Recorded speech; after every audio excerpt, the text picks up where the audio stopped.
the Ford Everest Trend, the mid-level entry to Ford's largest SUV range. This particular one is a four-wheel drive and competes with Isuzu MU-X and Toyota Prado, or the less rugged version, Mazda CX-9. I've been driving this for the last week with my family of three. But does this big bruiser handle family use?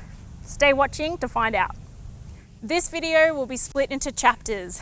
Here are the time codes. If you want to find out something, you can skip ahead or use the markers at the bottom. My written review will be on the CarsGuide website. But if you're on YouTube, please like and subscribe and hit the bell icon to stay on top of our latest videos.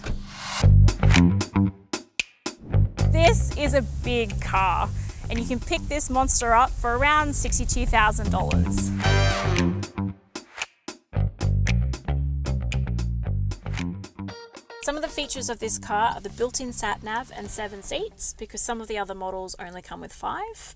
It also has active noise cancelling in the cabin, which I can attest works really well.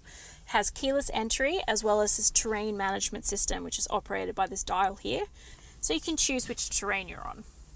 This Everest Trend does come with the premium pack, which comes with an electric folding third row as well as a full-size spare alloy wheel. Now, ordinarily, in most Trends that have a third row, they are manual. The premium pack means that they're electric, which is a really great feature in a family car. It also comes with a tow pack, which comes with a towing kit. These two additions do add roughly $5,000 to the price tag, but I think they're worth it. I'm loving the wide chrome grille at the front and the chunky bonnet because it just feels boldly rugged.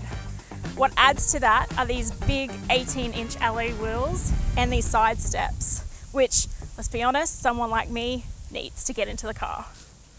I'm loving the back as well. Despite the fact that it's a little bit bulbous, it doesn't detract from the overall appeal. It is a little bit plain in here. However, I do like the leather look and chrome accents on the front, but the 8-inch touchscreen isn't very intuitive to use. These dials here seem to curve in a little bit, and when you're on the go, they are hard to use. It does have Apple CarPlay and Android Auto, which are always welcome. I like the dual control instruments that you can customize up front here.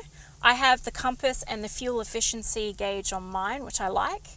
However, I would have liked chunkier stalks because these feel just a little bit dicky. The leather seats are very comfortable. However, my husband would have liked to have seen lumbar support on the front passenger because it's only on the driver's side, but it might not bother everyone. There's plenty of storage in this car too. You're definitely not going to run out of storage. You've got a large glove box and a huge middle console, as well as this little port down here for your phone and keys. You've got the big storage bins on each door, as well as 2 cup holders up front and a bottle holder in each of the door up front and in the rear, which is great. Something I like about this car too is the sunglasses holder, which I always find really useful.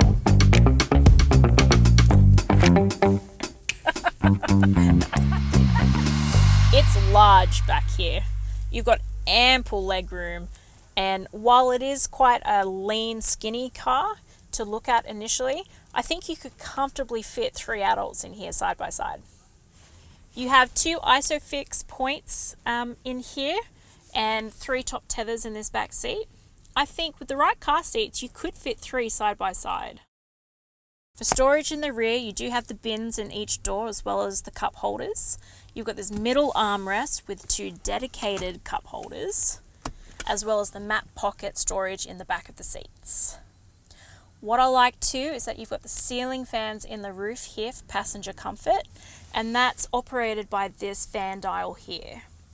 What's pretty cool here that although it doesn't have a USB port, it does have the 12-volt port as well as an actual plug in here. I guess it will come in handy if you ever go camping. The only point I would make is because of the height of the car, it was a bit of a juggle getting my car seat in here. I had to actually physically climb in, which felt a bit awkward. Not impossible, but just a little bit more awkward than normal. As you can see, it's a bit tight in here, which is typical of a third row. I really think that this space is only good enough for, say, preteen or a child.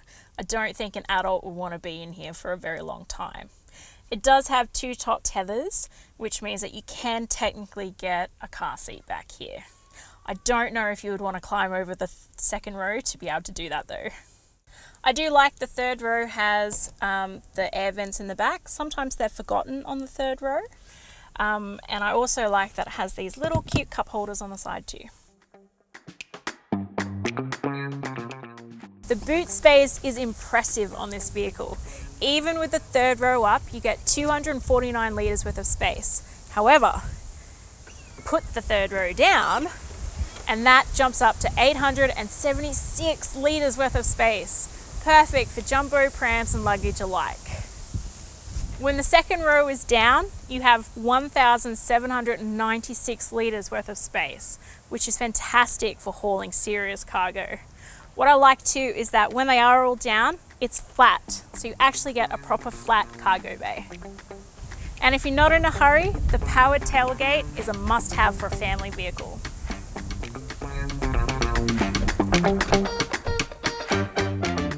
This has a 2-litre twin-turbo diesel engine, which costs about $1,500 more than the less powerful 3.2-litre engine in most Everest models.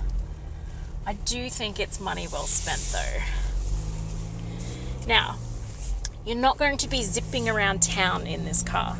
You have to remember it is a 4-wheel drive. So if you can get your head around that, then it has more than enough grunt to get you from A to B and all the bits in between. The engine does complain quite loudly to you when it's hauling cargo or going up a hill. It lets you know that it's there and it sounds a little bit unhappy. But because of the size of this car, I can forgive that because you never feel like you're not going to get to where you want to go.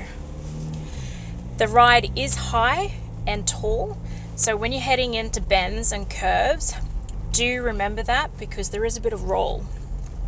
Having said that, despite the high ride, the ride is really comfortable. The suspension is kind and forgiving on your backside, and I quite like how direct the steering is. For a car of this size, it doesn't feel like it's a beast to maneuver. The steering wheel feels really good in my hands. It's light, it's direct, doesn't feel like you're, pushing around a 2.5-ton vehicle. And what I like about it too is because it's lean and tall, and because of the reversing camera, it's really easy to park. I think what I like most about this car is how capable and safe I feel when I drive it.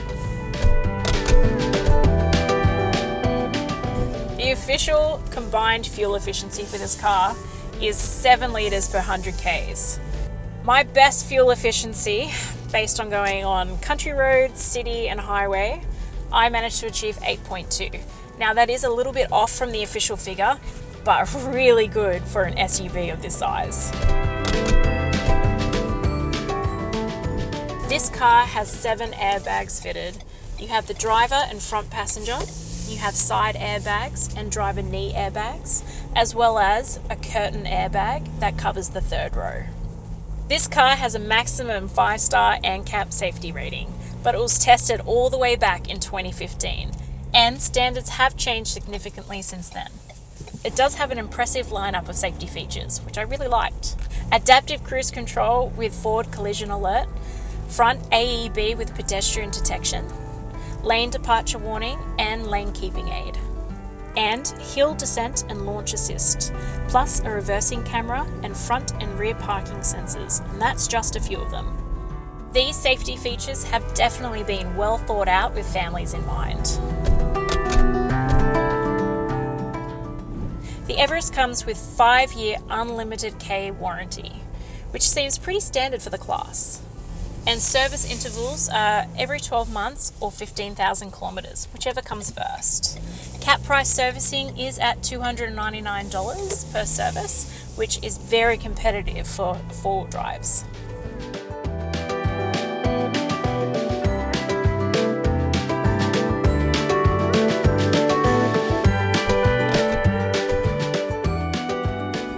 this was a horse, it would be a Clydesdale. Big and imposing to look at, but dependable and a placid nature. I really love the family features of this car, and I give it an 8.5 out of 10.